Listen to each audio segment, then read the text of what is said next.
Hey everybody, it's me, Aaron Grayson, and I want to help you in this video learn about the difference between active duty, guard, and reserve.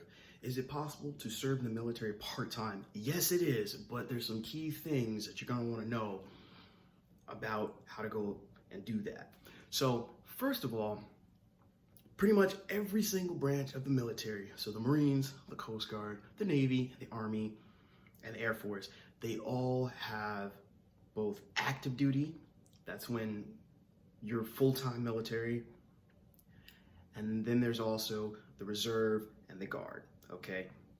So for the Navy, it's called the Naval Militia, and not every state has branches of the guard, so you're gonna wanna check and make sure and see what's the closest one to your base. But anyway, let's go into it. So joining the military, here's the thing. There are different types of contracts that you can sign. If you go active duty, it's usually either for 4 or 6 years, and that means you're gonna go wherever Uncle Sam tells you to go. That means you kind of got to be ready because you could be, I know some people, they literally are an hour away from their hometown. Other people, they're all the way on the other side of the world in Japan, Qatar, South Korea, all over the place. So active duty, okay. Active duty, that's your whole life, all right? That's your whole life. And there's a lot more red tape, shall we say, in terms of like, if you want to get leave, if you want to take a vacation, you have to go through your chain of command and get that approved, all right? Makes sense. Like I was saying, it's a full-time thing. So I didn't know this until about 2.5 years ago. For a lot of people, what keeps them from joining the military is that they don't want to go far from home, or they want to know where they're going to be. Here's the great thing about both the reserves and the guard. So basically, going all the way back to the Revolutionary War, you would basically have each community, and they would be part-time soldiers. So what would happen is, if there was a time of need, a militia would gather up. So these were farmers, bakers, whatever. These are just regular everyday people who would come together, and they would, they would drill and stuff, and they would come together to basically form this army, or a navy or whatever, when wartime happened. So that still exists today. So what happens is you've got what's called the Guard. So you might have heard, for example, of the National Guard. That's the Army's version, basically, of a militia. And so you've got state components of the Guard, which, is specific to your state. And then you've got the reserves. So there's different bases. So the Guard will usually have their own base, and the reserves will usually have their own base. So what you're gonna wanna do is talk to a recruiter. They're different recruiters. So an active duty recruiter, they usually only handle active duty stuff. So if you're interested in the reserves and the Guard, you're gonna have to talk to a Guard recruiter or a reserves recruiter. So let me go into the differences, the pros and the cons. Okay, so basically, Guard and reserve, yes, you are part-time military. So the cool thing is that, guess what? You're gonna sign up, you're gonna go to boot camp and do whatever training is for your AFSC or your MOS, your job training that you get assigned. And then you're gonna come back, and you get to come back home, wherever you live, and you'll drill 1 week in a month and 2 weeks a year, usually. So the really cool thing about that is that, let's say if you have elderly parents or elderly relatives, or you don't want to uproot your family or your spouse, or even you have a job or you're in school and you don't want to leave your job or school, it's awesome because you can still wear that uniform, still serve our country, but you're basically doing it part-time. Now, here's the thing that you're going to want to think about when it comes to both Guard and Reserve. The cool thing is that you know where your base is going to be. It's going to be the base where you signed up at, the base where you swear in, the base where you're going to come home and drill after all your training. But you have to be flexible, because the thing is, it will be full-time for boot camp and your tech school, your training for your job. So you will be away from home, okay? And it just depends, on how long, your particular boot camp is, and also how long your technical school is, how long it takes you to do your job training. So that's really something you want to keep in mind. So if you have kids, you want to make sure that there's babysitting, obviously you're going to be getting paid, which is great. And you'll be getting housing allowance, so that'll help. And I'm speaking from the Air Force perspective. Each branch, the benefits are a little different. But, so you'll still be able to pay your bills, but you really, like if you're married, if you have a girlfriend, boyfriend, especially if you guys have kids together and whatnot, you're going to want to talk with them about this and make sure everybody's on board before you go. You could be gone for as little as 3 months. You could be gone for as long as 8 months. It really just depends on the training that your job needs. So that's another thing. The cool thing also is that usually you will be able to pick the job that you want, or you'll know what job you're gonna have before you go, because the guard bases and the reserve bases, they already know what personnel slots they need to fill.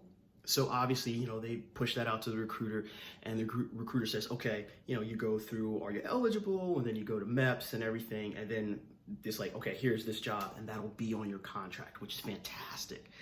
So basically, the cool thing about the Guard and the Reserve is that if active duty is so busy, let's say we get into a war or there's a natural disaster or all types of things, right? That gives the military the ability to be able to flex and kind of expand its ranks very quickly. So you can add to active duty ranks. You basically call up the people that you need and you get activated, if you're in the Guard or Reserve, and you're able to go and do what you need to do. So there's that. Also, here's the thing. You could and probably will be deployed, okay? The difference with the Guard is that usually those deployments will be local because Guard's at a state level, whereas with the Reserves is at a federal level. So if you're in the Reserves, you could probably go anywhere in the country, possibly overseas. With the Guard, it's usually going to be more regional, more local, more in your state or the surrounding states, but still you can also get deployed overseas in the Guard as well. So that's something you have to really be aware of as well. Also, Guard and Reserve, since it's part-time, the thing is that it's a part-time income. You're not going to be making a whole lot of money, but you're able to get really cheap healthcare through TRICARE, which is great. Also, a lot of other benefits. You're able to get all the military discounts and all that good stuff. So the thing is that it's important to be flexible if you're in the Guard or Reserve. So the pros are, where you're going to live, your home base, where you're coming back to, right? So you'll be able to pick up again with like school, your job, etc. Whereas with active duty, you get more benefits with active duty. That's something also to consider. You get more benefits with active duty. It's a full-time income, and you don't have to pay for healthcare. Guard and Reserve, you do have to pay for healthcare, but it's very cheap. Like it's like $100 a month. It's like $80 for an individual and like 150-ish for a family, which is fantastic. So regardless, there are a lot of benefits. But here's the thing, okay? And you're really gonna want to ask yourself what's gonna work for your life. If you want to go and see new horizons, if you want to get away from home, if you're flexible and you're okay with being or going basically anywhere in the globe, consider active duty. If you still want to do military service, but your life is very much based and rooted in one particular place, or let's say you have elderly relatives that you don't want to leave or something like that, completely understandable. You can still do military service.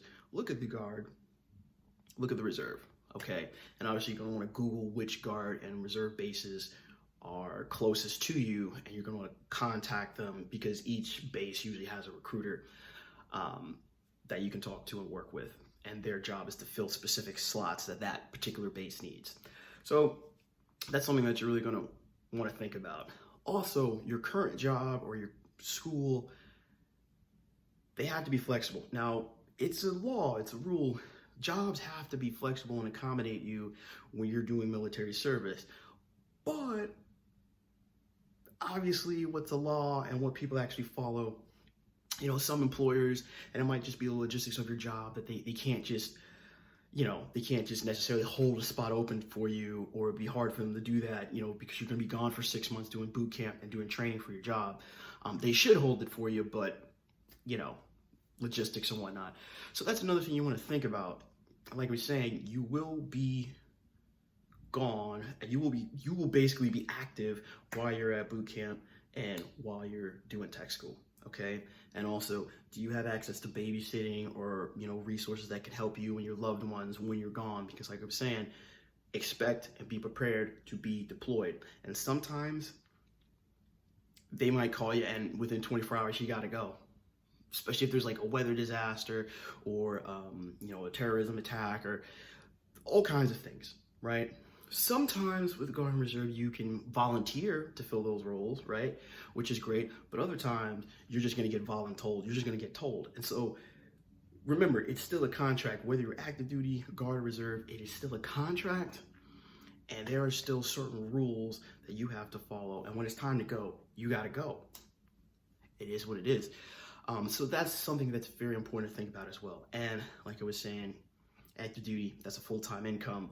Guard or Reserve, unless you've been activated and you're deployed or you're doing something, or you're doing your initial training boot camp and your initial job training. Aside from that, like I said, it's not a lot of money. it's 1 week in a year, 1 week in a month, and 2 weeks a year. Now here's a cool thing, talking with a lot of my friends and stuff, because I've got friends who are active, Guard, Reserve. It's great because I've been able to find out different perspectives. A lot of Guard and Reserve bases, they actually do have full-time positions that are available. It's usually very competitive to get them, but you can work for, sometimes 4 months, 6 months, a year full-time. And the cool thing about that is that then you're also getting basically all the benefits that you would get active if you were active duty. But like I said, you're able to be geographically where you want to be. So that's something to consider and think about and do your research on. I know for Guard, it's called AGR, is like active Guard. Basically, it's an active Guard position that you're doing, which is really cool. So in the Reserve, like I said, the Reserves, they have very similar thing. So I always encourage people, do your research, which is what you're doing by watching this video. So awesome. You really want to think about and look at the different options that you have. Talk with different people. See what's going to work for you. So it really depends on what's going to work for you and your family and your situation. So all three options are great, in my opinion. It just depends on what's going to fit for you. Anyway, I hope this video helped. Definitely give this a like. Share this with people who you think could use this information. Subscribe and leave a comment down below. You want to know something, you have questions. I love reading comments to help you guys out. So yeah, I will say Happy New Year. I hope things are going great for you. Stay safe, stay healthy, and I'll see you in the next video.